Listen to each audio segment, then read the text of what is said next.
Hand cutting dovetails is a skill that I think every woodworker can acquire with a little practice. And it's worth the effort because it's very satisfying to cut and chisel a well-fitting joint that will be a showpiece on a box or a chest or a drawer. Yes, there are router jigs that will do the job quicker and easier, but a CNC router can carve and sculpt wood.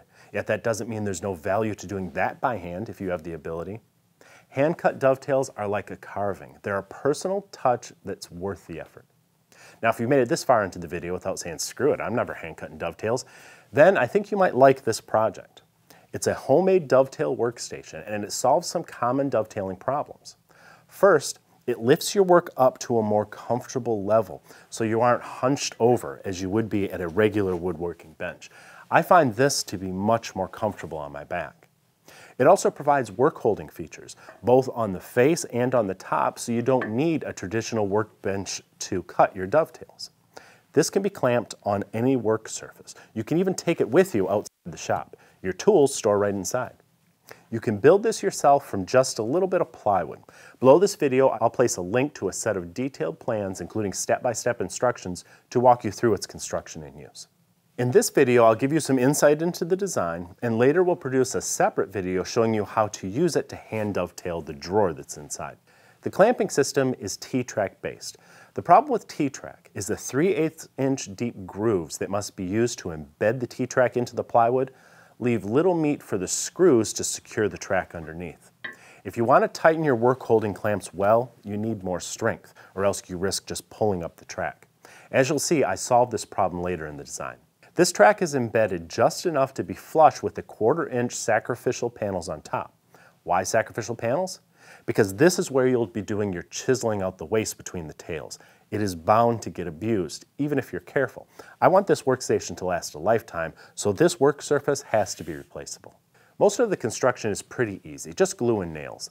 The spacing of these rails is important though. They serve some important functions. First, one rail falls beneath the T-track on the upper work surface. This allows me to use longer screws to attach that track, solving that strength problem and making it possible to clamp things down really securely. The other two rails create an I-beam effect, which makes the area where you will do your pounding very strong. There's minimal deflection and your blows will be most effective. Make sure you shoot those brand nails carefully. If you miss the rails beneath, you might have issues sliding in your drawers later. The T-tracks on the front are positioned so they align with the edges of your horizontal panels, so you can use long screws to attach them securely as well. Remember those sacrificial panels on top? I realized I only had to have one sacrificial, the front one. That's because this is where all the chiseling and pounding is going to be done, so the back one is glued and nailed in place. The front panel is attached with some good double-sided PSA tape. This will hold it securely for a long time, but make it possible to pull it off and flip it over or replace it eventually. I didn't apply a finish to my workstation. Just as on a workbench, I don't want the clamping areas to be slippery. If anything, you might put on some oil, but I wouldn't use a polyurethane.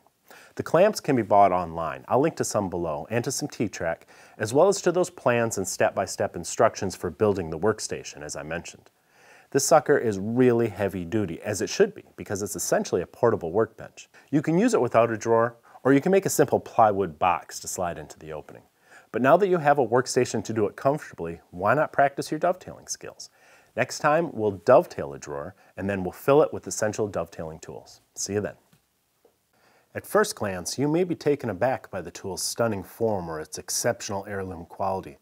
But the most common phrase heard in the workshops of Bridge City tool users across the world is, huh, why didn't I think of that? Clever ideas, innovative features, uncompromising quality. Visit bridgecitytools.com today to see for yourself. Wait, don't go yet.